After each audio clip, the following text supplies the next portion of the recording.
They never wanted me to tell this. The vibration found me while I slept 528 hertz, the exact frequency of cosmic prosperity. My whole room pulsed with an emerald light that moved like liquid, like something that thought. In that hour, the coordinates downloaded into my head.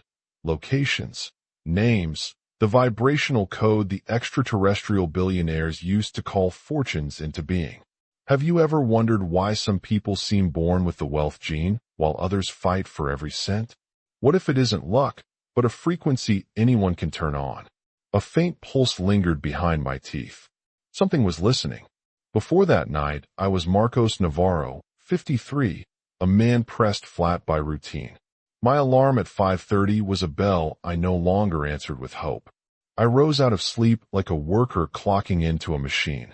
The flat smelled of instant coffee and dust. Morning light hit the cracked paint and made it look tired in stripes. The bus route took 3 hours each way. I memorized every stop, every street vendor, every small humiliation. I wore the same sensible shoes until they gave up. I had been in the same accounting office for 18 years. Promises arrived like memos soon. Next quarter, we appreciate your dedication.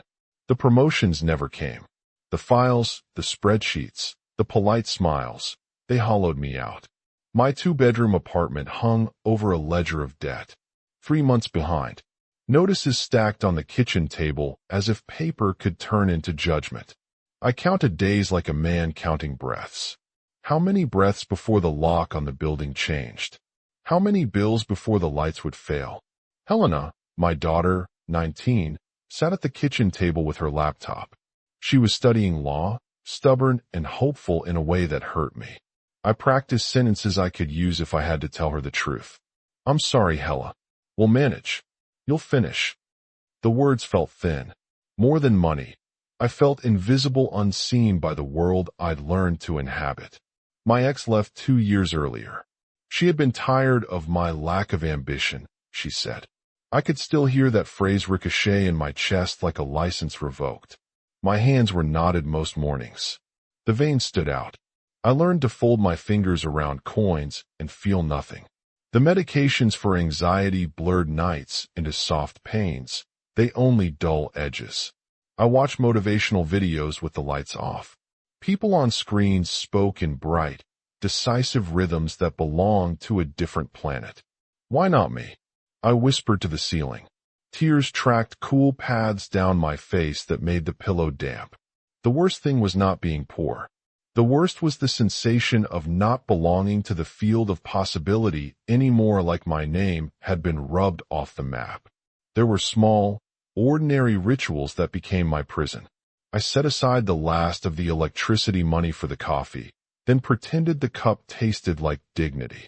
I kept the balcony locked because the landlord might notice the mold. I checked the mailbox as if a miracle could be posted.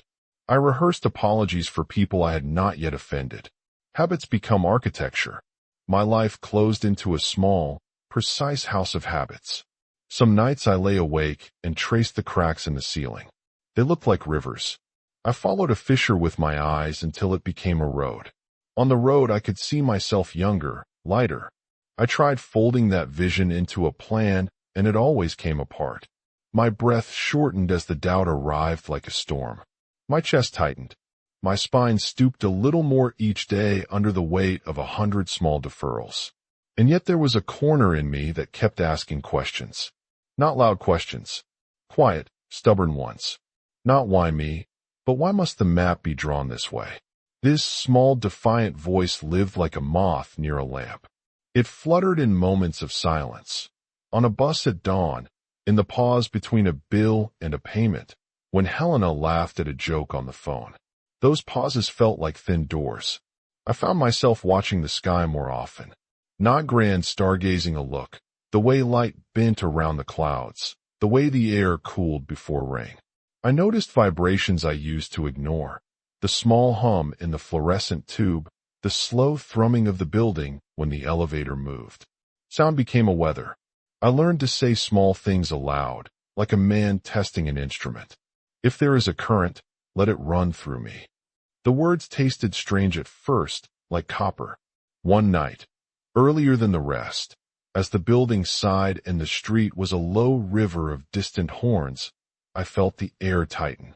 It was a faint tremor at first, like a bass note under the bed. My breath slowed without me telling it to.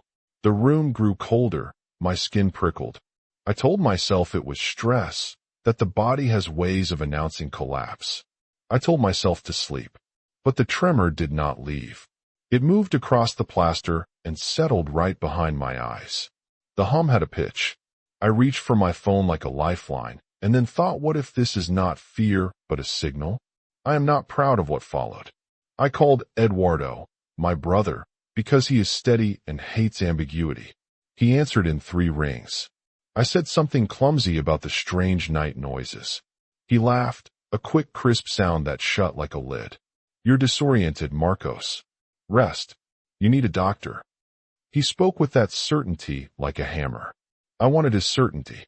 I wanted to hand him the vibration and have him label it rational. He could not. He refused the possibility as if it were a contagious idea. After the call, I sat with the sound. I put my hand flat on the table and felt the tremor move through the wood into my wrist. It was not loud. It did not thunder. It was precise, like a tuning fork struck somewhere in the walls of the world. My hair at the nape of my neck lifted. The air shimmered like heat. I did a small experiment. I closed my eyes and breathed the way I used to when I was a child, slow, long, as if the breath was a rope pulling me out of the water. I told myself, imagine the debt paid. Not in numbers, because numbers feel heavy. Imagine the light of the lamp that comes when you open the door with keys that are yours to use. I let gratitude sit in my chest before I believed the object existed. Gratitude is a strange instrument. It can be staged, rehearsed, yet sometimes it unlocks a door that logic keeps bolted. I repeated a new sentence, a small loop that felt like a key. I am tuning to abundance. I am tuning to abundance. My teeth felt warm. The hum shifted by the width of a note. For a moment, I thought my brain had made the change out of need. For a moment, I believed it was placebo. But then something else happened. The light in the corner of the room brightened like green mercury. That night I did not sleep. I listened to the way the room breathed. The hum stayed. The air had the taste of copper and rain. I felt simultaneously afraid and drawn. I kept thinking, if this is madness, it is a useful one. If this is a signal, I must answer. I do not remember when I stopped waiting for the doorbell and started waiting for the world to speak again. A small line of text. If you're hearing this story and you've ever been worn thin by the everyday, write your city below. I will read where this is received. The channel is new. The work is fragile. Your note matters more than you know. And then the light condensed into a point. It hung there, not on the wall but in the corner of my vision, as if the room now contained a planet. I felt the kind of ascent that follows a decision. Something out there had found me. I told no one. I went to bed with my palms sweating and my heart like a drum under a thin skin. I imagined whatever came next and felt my knees unbuckle. The small moth inside me had found a match. I could not look away. The next morning, there was a sound in my pocket. My phone buzzed. I read the name and the words and the numbers, and the world shifted on its hinges. But that is the next part of the story. The voice arrived, and by the time I understood what it meant, the room was no longer the same place I had fallen asleep in. The light began as a point in the corner of the ceiling. I thought it was a car headlight. I thought it was the glow from the street. It grew like mercury, sliding and pooling until it became a disk the size of a meter in the air. The temperature dropped. My breath came out in white clouds I could see. The hairs on my arms stood up like the bristles on a brush. Inside the disk, a silhouette formed. Not a body as I know bodies. It flowed like water made of soft blue luminescence. When the figure fixed itself, I perceived a tall shape, elongated, with eyes like lamps without pupils. They did not blink. They pulsed in time with the hum. My limbs went heavy in a way that was not paralysis, but recognition. It felt as if every cell in my skin was answering a query, like the whole body received an instruction at once and obeyed. A voice arrived in my head without a mouth. Among billions we answered. My tongue did not know how to ask the simplest question. I tried anyway. Why me? The answer arrived not as a reason, but as a map. The figure showed me a smaller scene, the room I knew, and in it a tiny version of myself hunched over bills. The figure moved its hand, and the fog around the miniature me shifted from gray to a green that felt like money and moss and spring leaves. The tiny me rose with a start, reached for a phone, and then did something I recognized too well. He said yes. At the precise moment the miniature reached for the phone, my real pocket buzzed. A message from Ricardo Mendez, a client I had not heard from in years. Marcos, need someone I can trust. Meeting tomorrow. Budget ready. Simple text. Simpler still was how my chest unclenched when I read it. Coincidence has the same texture as miracles when your frequency has swung an inch. The being I had begun to call him Sirius silently did not lecture.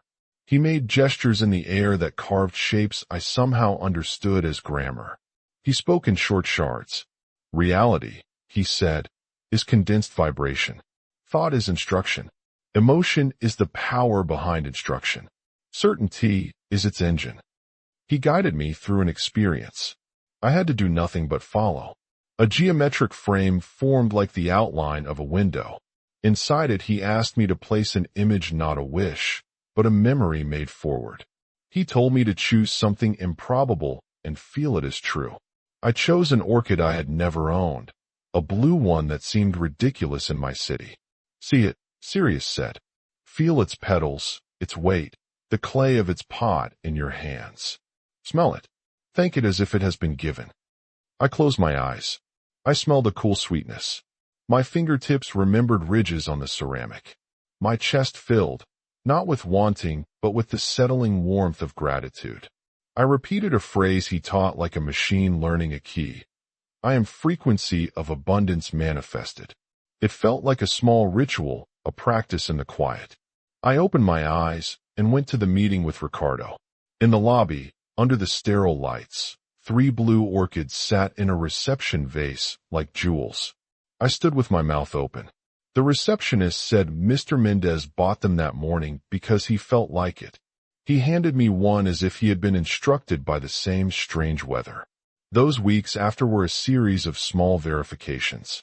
The consultancy with Ricardo expanded into other clients. Money that had been only numbers in my nightmares arrived. I paid bills. I sat at my kitchen table and felt a new texture to the air. It was not that my circumstances changed without my work. They changed because I did different work. I started listening for impulses and doing them. The world matched me like a mirror tuned to the same song. But nothing worth having comes without resistance. I told Eduardo.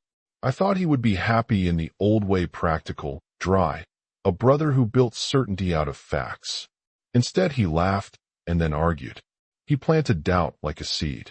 Miracles, he said, are just patterns you see when you want them too badly. He called it cognitive bias. He used words like instruments to cut at the soft places. His skepticism landed with the force of a gavel. After he left, doubt crept back like shadow. The next week I lost a client. My car broke on the highway. The old gravity of reality tugged at me. I cried on the bus, for reasons that were partly grief and partly fear. I asked Sirius for proof. There was silence for a long hour. Then I looked at the blue orchid on my table, and something inside me steadied. I decided to apply the teaching to the thing that had been a knife at my throat for months. The mortgage. I needed 27,800 reais to stop the bank from initiating foreclosure. The number had weight. I counted it and felt it under my tongue like a bitter pill. I made a small altar in my room, no shows, no theatrics, a candle, the orchid, a quiet place on the floor. I sat cross-legged. I breathed long and made my body small and ready. 528 hertz. I said aloud and heard how it fit my teeth. I am frequency of abundance manifested. I spoke the sentence until my jaw ached. I imagined holding the receipt. I smelled the paper. I felt the weight. I allowed gratitude to move first as if the event were already a closed circuit. For an hour, I kept the vibration steady. I felt my doubt like a child outside the door, persistent, pleading, and I did not open. 3 days later, an email came from an unexpected place.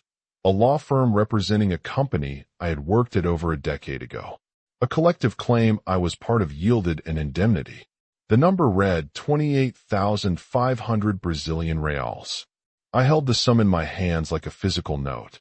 When I handed it to the bank, the manager's face that had once looked through me softened and then curdled into respect. The receipt felt exactly like the one I had held in my mind. The weight, the fold, the smell of official paper. Sirius appeared that night like a figure stepping out of the green light, and he did not smile the way we smile.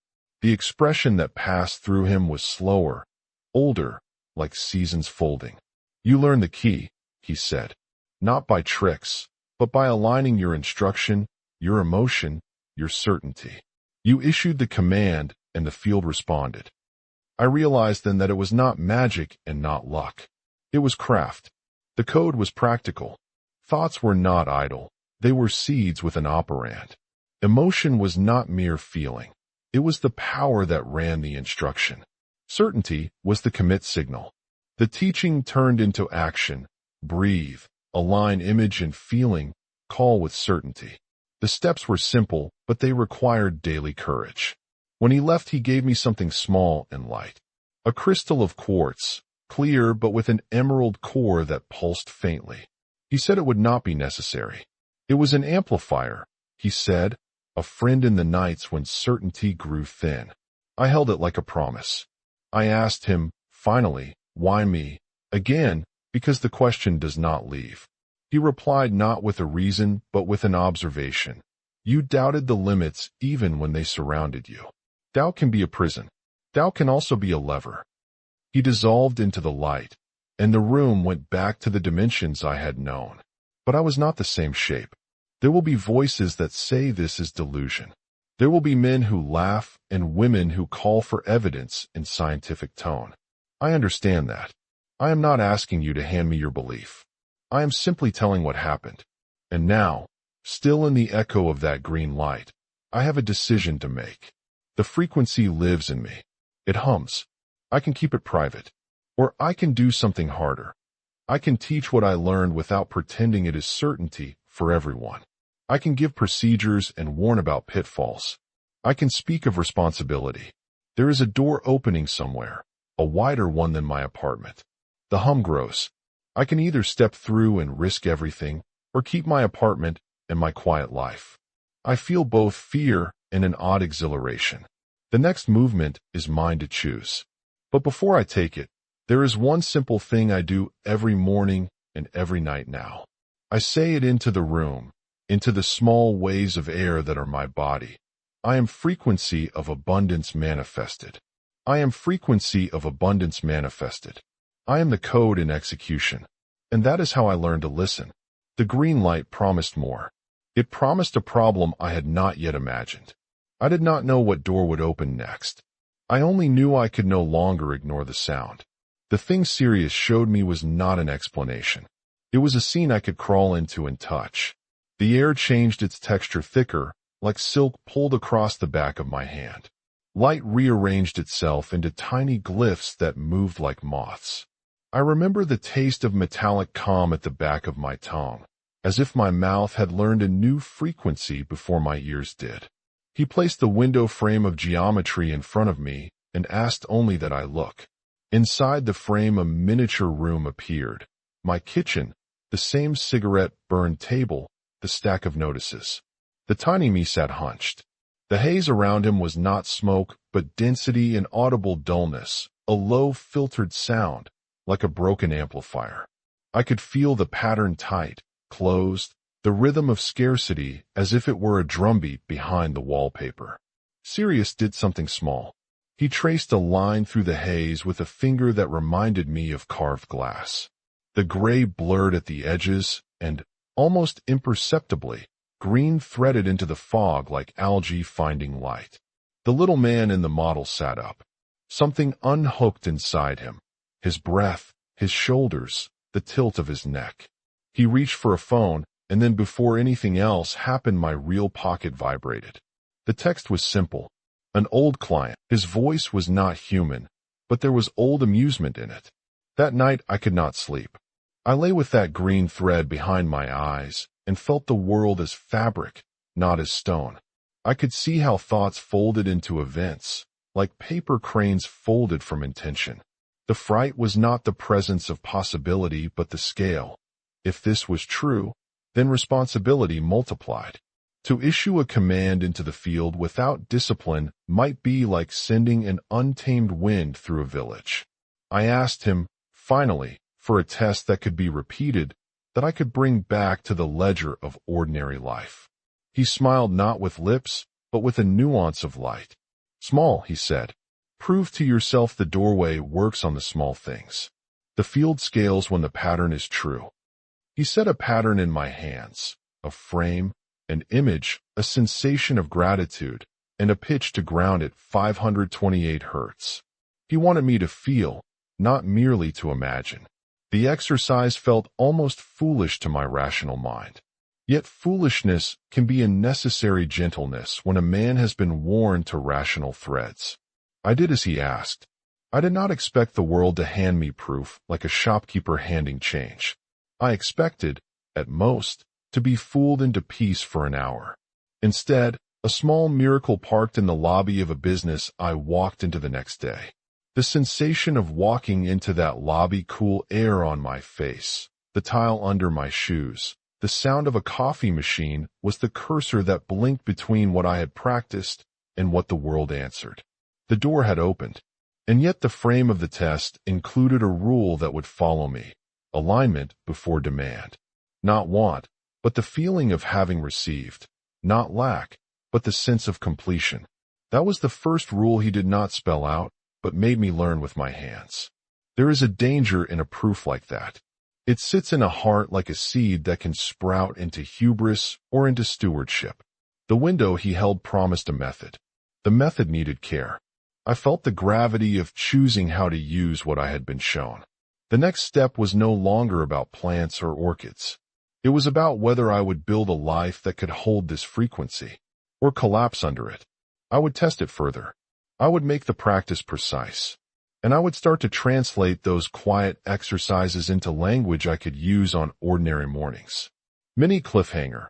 I would be given a specific protocol, something so simple and so precise that it would make belief optional and practice necessary.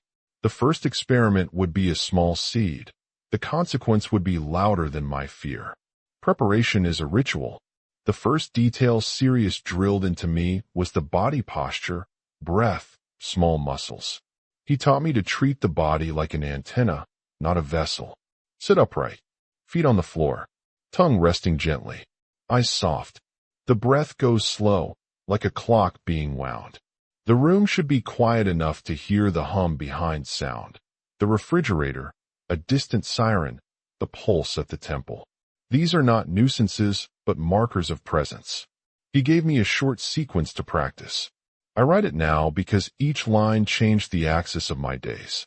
1. Ground. Press both palms on a tabletop. Feel the grain of the wood. Name the texture with one word: firm. Breathe twice. Sense the press of gravity on your feet. Feel the meeting between body and world. 2. Image. Form a small photograph in your mind. Not a wishy-washy wish. A photograph with edges. See the object, the exact color, the pot or the envelope, the hand that will give it. Hold it like a currency note. 3. Charge. Breathe into the heart. Let gratitude flush the chest. Not a thin gratitude. Full, as if the event happened yesterday. Let warmth pool behind the sternum. 4. Pitch. Hum or imagine 528 in your ear. Not loudly. The note should be an inside sound. Repeat your line. I tune to abundance. Say it once, then twice. Then a variant, I carry the green. Keep the voice low, like a tuning hum. 5. Commit signal. Move your body. Stand. Shake your hands. Take a step toward the place you would act. Do something small. Send an email. Put your name on a form. Act. Action is the commit. I practiced in the evenings. The ritual took me 15 minutes. The first night, I followed it exactly. I noticed the chair beside the reception desk of a building I had reason to go to. A woman dropped a folder. I picked it up. Inside was a business card for a startup looking for financial oversight. A month later, that single card became a workshop that paid for the electricity of 3 months. Sirius said the experiment needs escalation, but also restraint. Start small, then scale. He warned against speculative blasting, throwing commands into the field without image or muscle. The field responds to specificity. It cannot parse "get rich" because that is noise. It reads texture, weight, and the feel of the moment. He taught me to sew specific images into feelings. I kept a notebook. Each practice had a log. Time, image, sensations, tiny events that followed an unexpected call, a canceled appointment that made room, a neighbor returning a lost tool. 2 examples that surprised me. My sister's back pain eased in days after a careful session where I pictured her spine as light and solid. A young client I advised received a micro loan the week I visualized his pitch deck as already funded and felt the gratitude as if the press release had been printed. These were not medical promises. They were not cures in the hospital sense. But there was a pattern. When image, emotion, and certainty lined up, the world offered opportunities that matched the pattern. Sirius also taught me what to do when doubt intruded, a short corrective loop. When the mind rebelled, I would do 3 breaths, name the doubt, fear, car, then repeat an anchor phrase. I tune, I ground, I act. The sequence returned me to the trunk of the tree. Doubt did not vanish. It softened and became a small warning light rather than a blinding siren.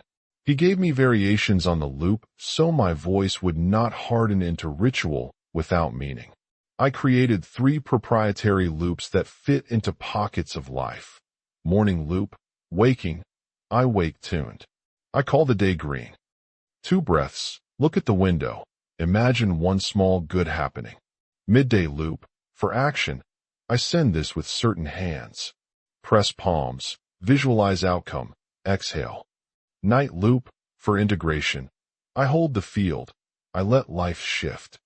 Lie still, feel the breath like tide. These little mantras were not slogans. They were tools to move energy from thought to choreography. During the experiment period, I kept to the rule of micro-targets. An orchid, a single invoice paid. A client call. Each success rewoven confidence into my marrow. It teaches you a discipline, not to demand, but to line your inner instruments so they resonate.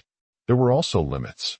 I learned quickly that the field does not grant wishes against outside laws, the law of contracts, the agency of other people, physical constraints. If the image required someone else's broken ethics, the field refused to do my moral work for me. The work required ethical attention. I had to ask where there was permission and where there was not. Responsibility, once tasted, becomes heavy. One evening, I tried something bigger, to repair a friendship that had frayed under money worries. I placed a small stone on the table as an anchor, set the posture, breathed deep, and imagined the exact moment of reconciliation, the smell of coffee, the laugh, the apology. I felt the warmth of gratitude as if the apology had been received. Within a week, my friend called. He did not mention the ritual or the stone. He asked to meet. We sat, awkward, then found the language again. The pattern had worked there too, not by coercion, but by opening a corridor where polite honesty could return. Practical notes I kept. Keep an object present, a little crystal, a blue ribbon, an orchid. It acts as a signpost for the mind. Use the 528 note quietly. Humming loud attracts attention, not alignment. Keep a small book of verifications. This is not superstition, this is data. At the end of a month, I tested a financial target paying a supplier I had delayed for months because I feared the call. I visualized the call being constructive, the conversation calm, money cleared. I rehearsed the tone of voice I would use. When I finally dialed, the supplier answered in the same mood I had rehearsed. We rearranged terms. The debt decreased in a way that matched the rehearsal. The result made me understand something serious. His skepticism landed with kindness for the first 10 minutes. Then with a steel I recognized. You're better than this, Marcos. You have skill. Do not throw your reputation into this. It will break you if you ask the wrong people to believe it. His voice reopened old wounds, the voice that had polished my guilt into a comfortable shape for him.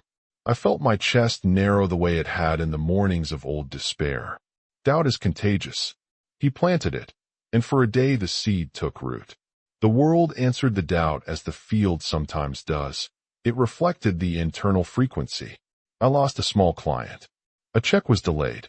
The bus I took home was late, and I walked in the rain. The everyday gravity of life pulled on me like tide. Doubt tightened my breath into a wire. I sat on the wet pavement under the yellow light of a street lamp and did the corrective loop. Ground, image, gratitude, hum. I repeated the midday loop until the wires of my shoulders unspooled. The ritual was not escape. It was a plumbing repair for my nervous system. The small things came back. An unexpected invoice arrived. Someone recommended me to a contact. The pattern resumed, but different. Now it required a new muscle, the confidence to hold the field when others attacked it. There were other pressures. Neighbors joked that my green life sounded like a religion. An online comment mocked me as gullible. My inbox filled with curiosity and contempt in equal measure. The binary of ridicule and belief sharpened the choice that had begun when Sirius first touched my forehead. To keep this private and safe, or to step into a wider channel and risk ridicule for the chance to help others. The practical cost of stepping into the channel was immediate. I had to develop boundaries. I could not, in good conscience, hand out a mantra as if it were a prescription. People carry different weights. Some would use the method and find leverage. Others would fall into confusion, thinking the ritual absolved them of action or ethics. The field requires clarity and the courage to say, "This is practice, not a promise." My brother's anger reached a peak at a dinner when he accused me of being delusional in front of Helena. She looked at me like someone holding hope in both hands. His words were sharp. What you call frequency is cognitive bias, Marcos. It's a pattern you see because you need to. Do not drag my daughter into this. I stained the table with my silence. The room tasted like old iron. The choice was raw: protect the private warmth I had been given or risk everything in order to hand it to people who might misuse it. I walked out and made two small decisions in the stairwell. First, to continue the practice because it had real consequences in my life. Second, to be careful about who I invited in. After the argument, the field tested me richer. A client I had not spoken to in months called because his partner left their joint venture and they needed someone steady. The timing of the call matched a ritual I'd done that morning where I imagined myself calm in negotiations. The money was not instant riches, but it was honest work that paid the power bill. I also learned how to protect the frequency. Sirius had given me a tiny crystal with an emerald core. He said it was an amplifier, but also a talisman of responsibility. I used it as a simple test. When my certainty wavered, I held the crystal and repeated a loop until my breath matched the pitch of the object. It was not the crystal that did the work. It was the act of re-anchoring, an external act that reminded the body to be the instrument. The hardest part was not the external pushback, but the temptation to turn the method into a shortcut. People asked me for the exact phrases. They wanted the recipe. I found myself tempted to hand it out like a key.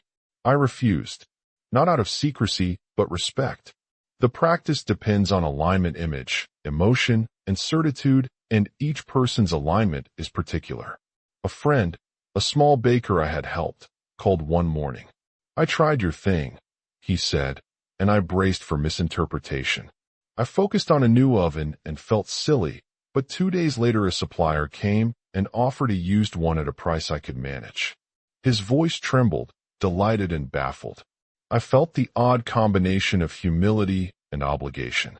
The frequency works in human economies of exchange where good action meets need. My role felt less like a magician and more like a carpenter teaching a strong joint. Then the test that had shadowed me from the beginning arrived, unavoidable and practical. The bank's final letter. The finality of the deadline hit, like cold water. I needed a figure that would stop the foreclosure. The practice could yield small verifications. Could it close the wound the way a surgeon might stitch flesh? I set the ritual for a full hour in the room where I had first met the light. I lighted the candle, placed the orchid, placed the crystal, and breathed as if I were measuring time by the pulse in my wrist. I allowed the image to be exact, the manager's hand sliding the receipt across the desk, my name stamped as settled, Helena laughing in the doorway. I felt the gratitude like a tide, not a trickle. I kept the hum low, the pitch internal. At some point during that hour, doubt crept close and knocked. I opened my hand and let the crystal warm in my palm and kept the breath. I had no guarantee. I had a practice. 3 days later, there was an email about an indemnity from an old company claim, in an amount that closed the hole. The document matched the shape of the receipt I had held in my visualization paper, fold, official tone. The bank was paid by noon. The manager who had once glanced through me now offered a small, human nod. Relief is not a shout. It is a slow filling. I cried then, not out of triumph, but because both the miracle and the smallness of it struck me at the same time. The field had answered, but it had required honesty, precise image, action, and a willingness to be accountable. It had also required me to accept vulnerability. I could not hide the mechanism. It had become my work. There is a cost to learning to be the transmitter. Relationships will be tested. Doubt will arrive like rain. But the cost is preferable to the slow evaporation I had lived for decades. Mini cliffhanger. The victory did not bring rest. It brought notice. Other forces, curious, opportunistic, fearful, began to circle. The next move was to decide whether to keep this as a private craft or to teach, with a set of protocols and warnings, to those who might need it most. I set the room like a small altar. The orchid sat to my left, its blue petals shadowing the table. The candle smelled faint of wax and lemon. The radiator hissed soft like a distant tide. I checked the door, turned the lock twice. My breath met the chest in slow, deliberate counts. I placed the crystal in my palm.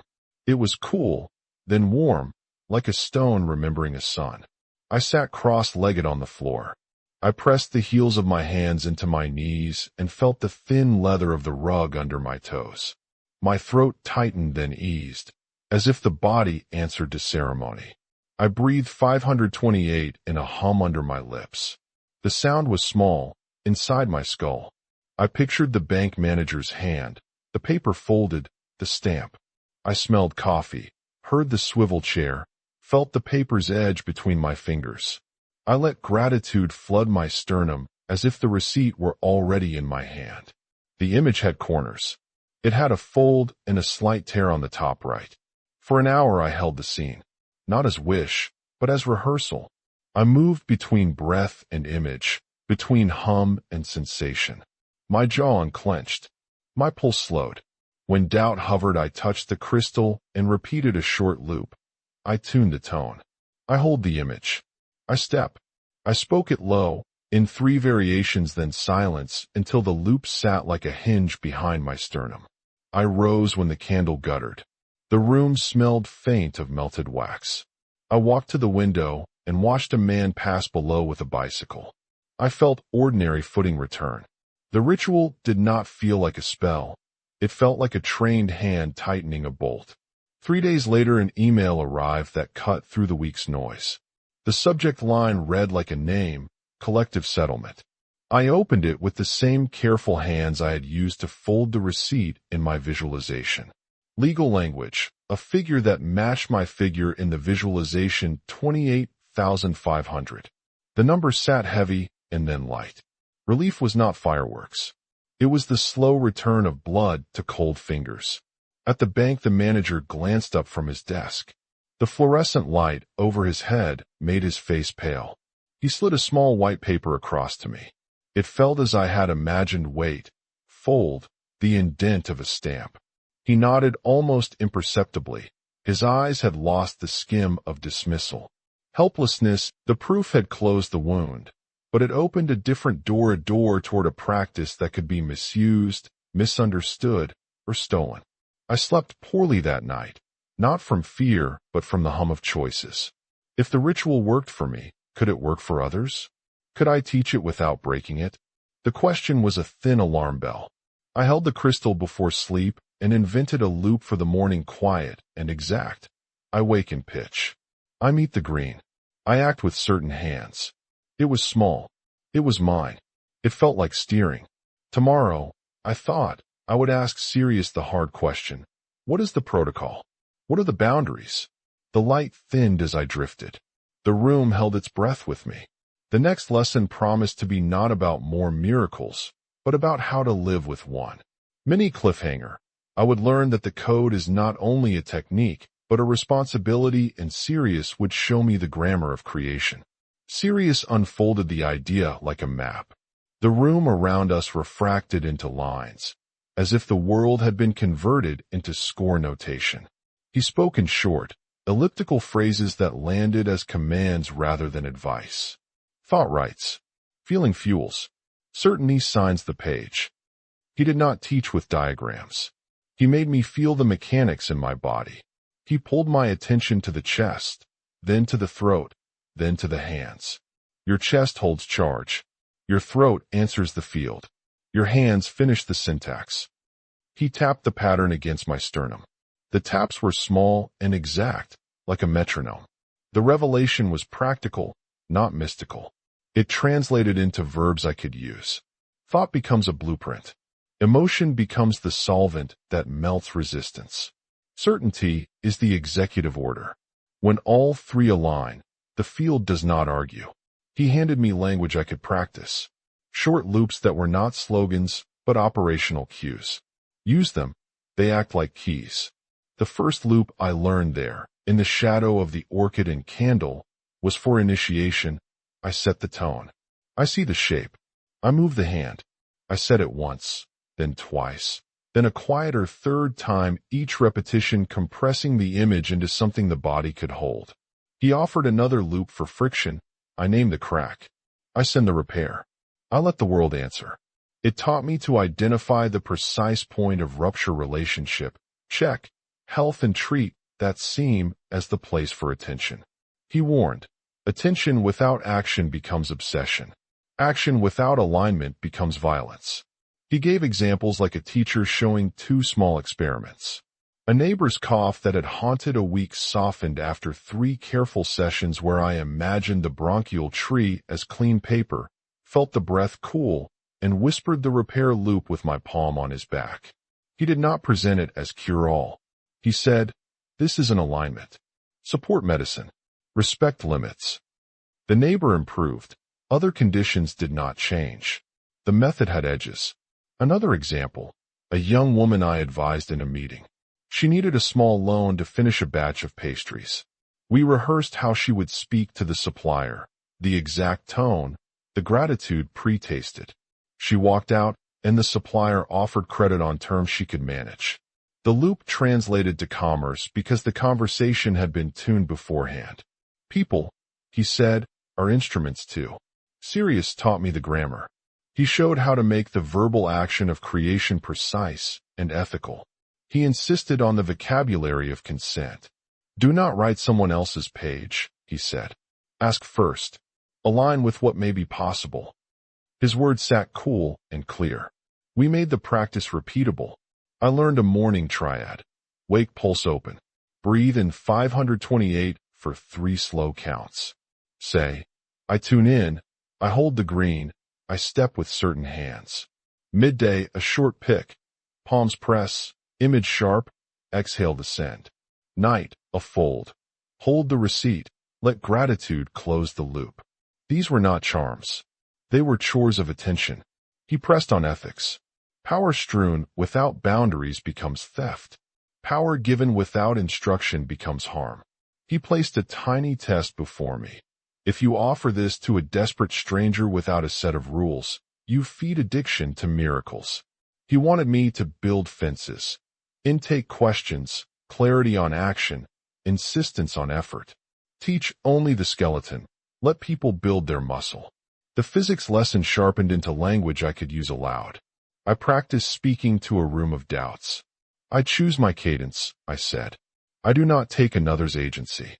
It felt good to articulate limits. It felt like fastening a belt around an instrument before playing it. He also revealed a practical hack, the object anchor. The crystal he had given could act as a short circuit for my nervous system when faith thinned. Hold it for 3 breaths. Name the doubt, say it out loud in 1 word. Then say the alignment loop once. The crystal does not conjure results. It signals the body to return to pitch. There were technical notes. Imagine the exact paper, down to fold and watermark. Breathe into the feeling of gratitude as if the event had already occurred. Repeat the signature phrase in a voice you could hold in a room. The code required precision because the field answers specificity, not flattery. Sirius left room for my questions. I asked how to measure success without turning the practice into a ledger. He smiled with an expression that was a light pattern rather than human muscle. Measure by what steadies the chest, he said. Measure by the courage to act. Results are often small and cumulative. He taught me to speak the code publicly in restrained ways. When people asked for recipes, he told me to give them 3 things: posture, image, and ethics. Not to hand out incantations. He made me promise to refuse invitations that demanded miracles for spectacle. You will fail many times publicly, he said. Hold the craft privately and with humility. I practiced the new loops until they lived in my breath. I watched the way my hands moved in meetings, quieter now, carrying weight with less panic. The practice did not make me omnipotent. It made me accountable. At the end of the lesson, Sirius extended a palm, and in it lay a simpler possibility: autonomy. You will not be my echo, he said. You will be the grammar. Teach it well. The promise of departure hung between us like a held note. I felt the transmission settle into my bones. The code was no longer mystery. It was a disciplined, ritualized attention coupled with moral clarity. I understood then that the true work was not only aligning the field, but aligning a life to hold the consequences. Mini cliffhanger. Sirius would leave a symbol in my hand, something that would test whether I remained a student or became a steward. He placed the crystal in my palm as if passing a baton. It vibrated faintly against my skin, a green pulse under the lacquer of my work-worn fingers. Up close, it was almost transparent, and yet the core thrummed like a tiny sun. Use it to return, he said, not to avoid. His voice bent the light into a small question. He did not explain the origins. He need not. The object was a tool and a test. I asked the thing everyone asks at the end: why me? He did not give a reason of destiny. He described pattern. You kept a thread when all else suggested a fray, he said. You questioned the limits without abandoning care. His words felt like weather. They warmed where doubt had hardened. He told me there were others. Not all awake. Not all ready. The network was not an organization, but a scattering of resonances, people who learned to keep their tone and not shout the tune. You are a transmitter, he said, not a savior. He began to dissolve in the way light dissolves at dusk, slow, unpanicked, a recycling into amplitude. His fingers lengthened into filaments and folded into the crystal. For a moment his face was close to human. For a moment I thought I might have been allowed vanity. Then he was gone, and the room smelled of lemon and machine oil. I sat afterwards with the crystal heavy and warm in my palm. The silence had a quality like a page turned. I made 3 decisions in that hour, domestic actions that would shape how I used what I'd learned. First, I would guard the code. Teach only by invite. Build intake questions. Demand consent. My brother's doubt had shown me how quickly ridicule could erode a fragile field. I would not let the method be a spectacle. Second, I would make it practical. I set a schedule on my phone labeled pitch practice. Each morning 5 minutes posture, image, gratitude. Each afternoon a 3-minute send. Each night a small inventory of micro-verifications. The practice needed habit, not heroics. Third, I would take on one public student at a time, as a clear refusal when asked to guarantee outcomes. The crystal became an anchor I used to return to these rules when applause or desperation tugged. Business followed in a patient way. My consultancy grew because I offered steadiness, not miracles. I taught small loops. The handshake loop: pause, soften eyes, hold the note of 528 in breath, sign the page with a calm hand. People told me the new way of entering negotiation felt less predatory, more human. I watched colleagues learn to breathe before they spoke. The room shifted. There were losses. Eduardo's anger did not dissolve into a single conversation. He accused me of fraud in a public meeting once, and my ears burned at the words. But I no longer reacted with shame. I used a brief loop. Name the crack. Send the repair. Let the world answer. I replied with facts, receipts, and a small, steady tone. He could not touch the frequency I had learned to hold. At night the crystal on my table pulsed very softly. Sometimes I would rest my palm over it and say an original loop I had shaped for integration. I keep the pitch. I meet the world in green. I bear the cost with clear hands. The words felt like an oath rather than an entitlement. Sirius had left me with a charge to transmit with care. I felt both small and enormous under the weight of that task. It required humility and rigor. It required routine, record-keeping, and stern boundaries. It asked me to refuse spectacle and invite work. Before he left, he had murmured one last thing that stayed with me. The field is a mirror. If you sharpen yourself, you sharpen the world. If you dull yourself, the field learns dullness. I wrote it in the front page of the notebook I kept for verifications. People began to bring small miracles into the margins of their lives. A client paid an old debt after we rehearsed a calm conversation. A friend healed a small nagging shoulder pain after 3 focused sessions of image and breath, not a cure, but a clear easing. These were the things that stitched a new ordinary. On an ordinary Tuesday, I found myself standing at the window with the crystal in my pocket, watching the street lights bloom. There was no grand chorus. There was only the particular hum of a city living. I thought of the others Sirius had mentioned, scattered transmitters sending low signals across humanity like lighthouses of sound. I did not know how many would answer.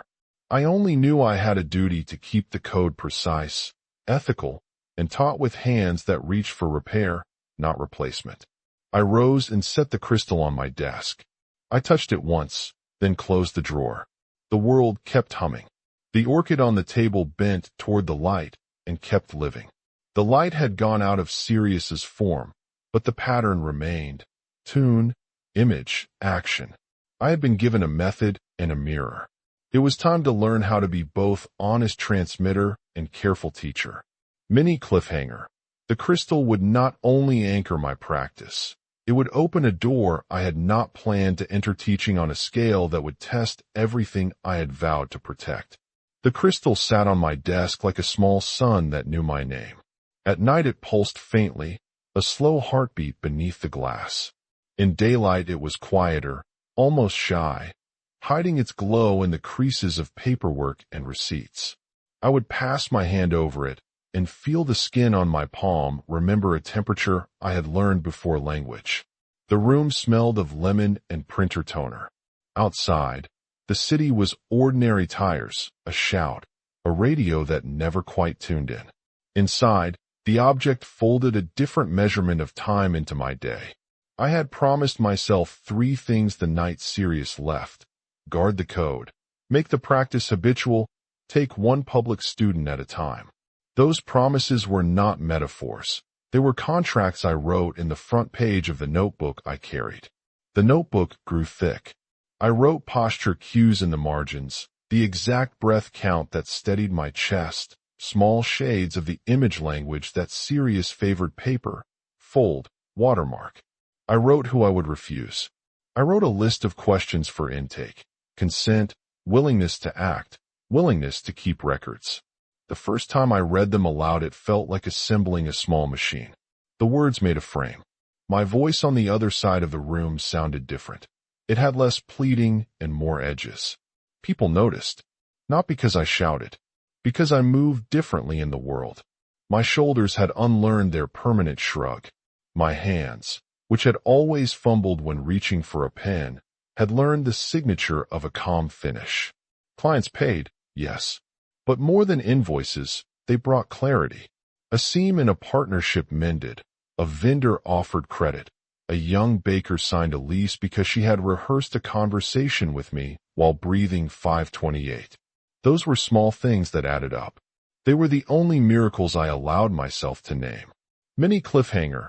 A message would arrive that would not be a client request, but a summons of another kind. The summons came by email and by the scratchy voice of a man on the phone. He called himself Tomas. He did not ask for a demonstration. He sent a line. We heard the frequency. We keep a ledger of echoes. In person, he wore an old jacket and a watch that kept wrong time. His eyes looked like someone who had slept in a library. He said he had found me because someone in a distant city had received a note, an orchid with an impossible blue, and had traced the route backward.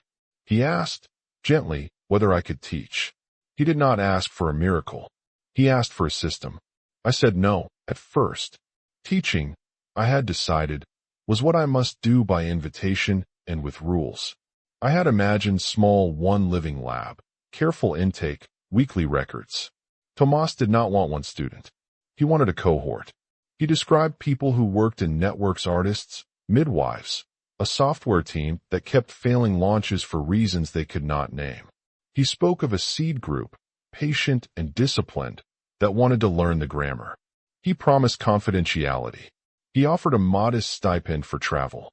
He said, "We are not audience. We are practice." The crystal on my desk warmed when I considered it. I felt the old tightness, fear of spectacle, fear of theft, fear of what power does to the heart. Eduardo's voice threaded through my memory. If it were real, why hide it? I closed my eyes and listened to the surface of my chest. The check was simple. Does my chest steady, or does it constrict? When I found the steady place, I knew the answer.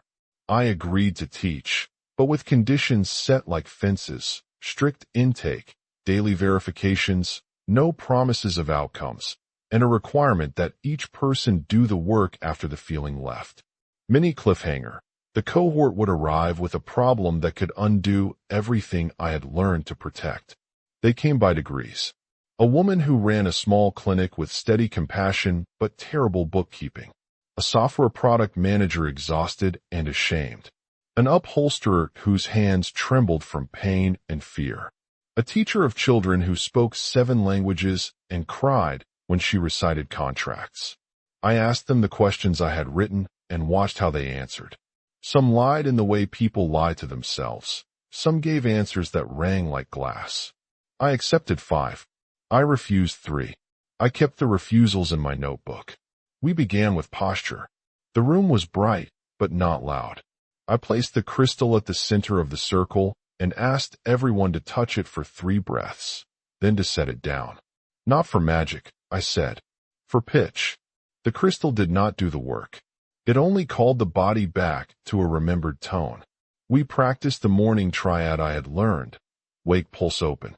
We counted in the throat, tuned the chest, moved the hands in small signatures. We practiced naming the crack and sending repair. We invented loops together short, honest phrases that fit each person's mouth. Mine was a new variation. I keep the green. I meet the world in steady hands. I bear what comes. The words fell into our bones. I asked for records. They obliged. The upholsterer recorded puffs of relief after 2 sessions. The teacher reported that a parent's long hostility softened after a rehearsal of a calm ask. The software manager scored a small but essential negotiation that led to a delayed launch, but better terms and no panic. None of this was cinematic. It was ledgered. It was proof of small shifts. Mini cliffhanger. An external test, legal, financial, social, would arrive and ask whether our discipline could hold under public pressure. It did not take long. A note went public, an accusation posted on a blog by someone who had once been refused. A brother of one cohort member, skeptical and loud, wrote with a tone that was deliciously predictable. Eduardo reappeared. Mini cliffhanger. A final, private invitation would arrive, one that would force a moral decision. The private invitation came from a woman named Helena, no relation to my daughter, whose son had been arrested on charges that would ruin his life. She asked me to make it go away. She sat in my small kitchen and folded her hands like someone offering a delicate thing. The crystal on the table looked like a low moon. I felt the old hunger in the room begging for a shortcut. I felt the law pulsing at the edge. You cannot erase consequence. I felt my vows. I told her the truth. I described what we could do.